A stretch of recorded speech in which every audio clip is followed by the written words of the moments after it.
Hello and welcome to this video, which I hope you will find interesting. In this image, we can see a typical optical fiber communication link. There's a laser, modulator, the optical fiber itself, and then a demodulator.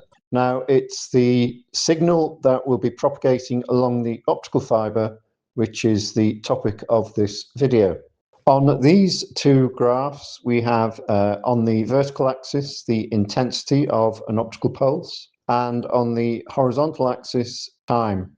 The top graph is the form of the signal as it would leave the transmitter or modulator. The graph underneath is the form of the signal as it would be at the receiver or demodulator.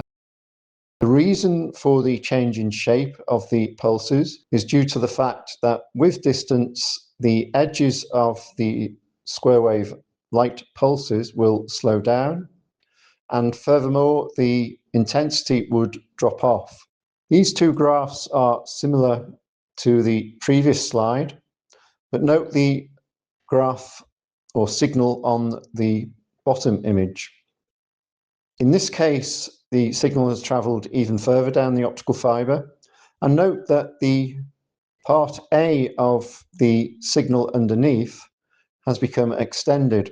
Now, while the pulses can still be detected, in other words, A and B could still be detected at the modulator, there's going to be a loss of information because A has essentially hidden the rising edge of pulse number 2 in the original signal. The signal has travelled even further down the optical fibre link, and A and B have now become so small that they cannot even be detected. In other words, they've become very seriously attenuated. And there's still the original problem, as shown on the slide before, where the edges are so slow that rising edges and falling edges of the original optical signal are being lost. So we can ponder the question as shown. The first term that we deal with from nature is the tsunami, as will be shown in the following clip.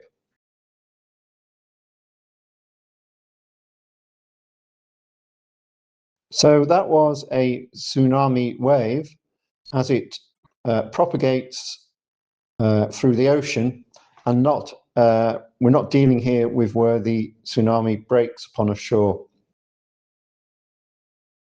The first 3 bullet points are as written, and I won't go through them again. However, the most important point is the 4th bullet point. The form of a tsunami wave in mid-ocean is shown by this equation. And as indicated on the previous slide, the shape of the waveform will keep its shape as it propagates. Now, this is a very useful characteristic for optical fiber communications.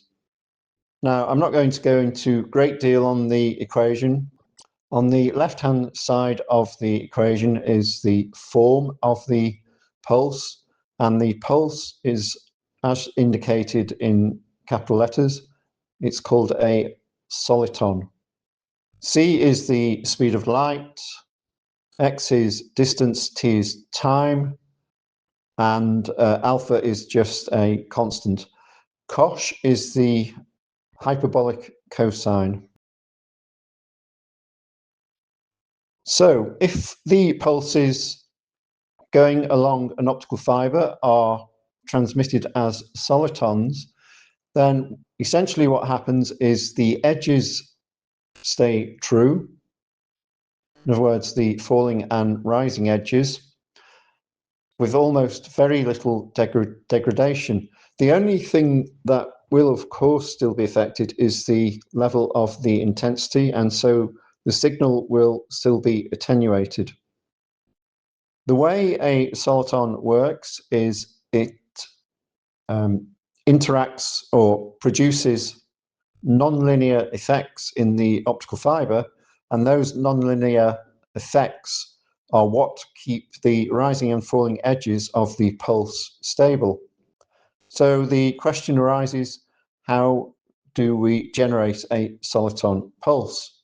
Well, it's a simple case of having a high intensity, narrow width pulse at the transmitter.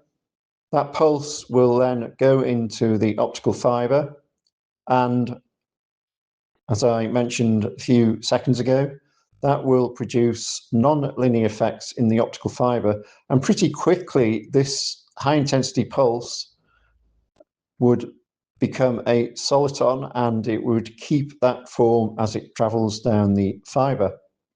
This form of pulse is now widely used in optical fiber communications, and it makes for much more faster communications because there's no loss of information, and the signal is relatively easy to produce at the transmitter.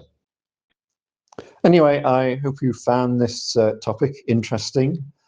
If you did, please subscribe and there'll be more videos to follow. Thank you.